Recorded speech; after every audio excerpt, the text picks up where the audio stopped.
Pushpa 2 movie shooting 75% పూర్తయింది.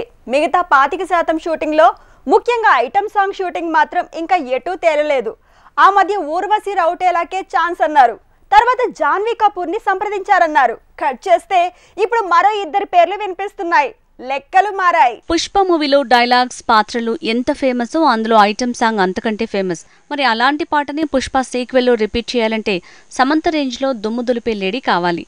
తనే దిశా పటాని అంటున్నారు. పుష్ప 2 గ్లిమ్స్ వచ్చి నెలలు గడుస్తోంది. షూటింగ్ పూర్తయ్యే స్టేజ్ లో ఉంది. ఆగస్టు 15th కి వైల్డ్ వైడ్ గా విడుదల అని సుకుమార్ టీం ఎప్పుడూ తేల్చింది. అయితే ఇప్పుడు అసలు సమస్య ఐటమ్ సాంగ్ ని అంచనాలకు తగ్గట్టుగా తెరకెక్కించడం. పుష్పలో నిజానికి ఊర్వశి రౌటేలా ఐటమ్ సాంగ్ లో మెరవాలి, కానీ సమంతని తీసుకున్నారు. అది హిట్ అయింది. తర్వాత పుష్ప 2లో మాత్రం ఊర్వశికి ఛాన్స్ ఇస్తారన్న ప్రచారం జరిగింది. కానీ దిశా పటాని లేదంటే కృతిసనన్లో ఒకరిని ఎంపిక చేసేలా ఉన్నారని తెలుస్తోంది. జాన్వీ కపూర్ తెలుగులో దేవరా మూవీతో ఎన్టీఆర్ తో జోడీ కట్టింది. మ్యాన్ ఆఫ్ మాసెస్ సరసన మెరవబోతోంది.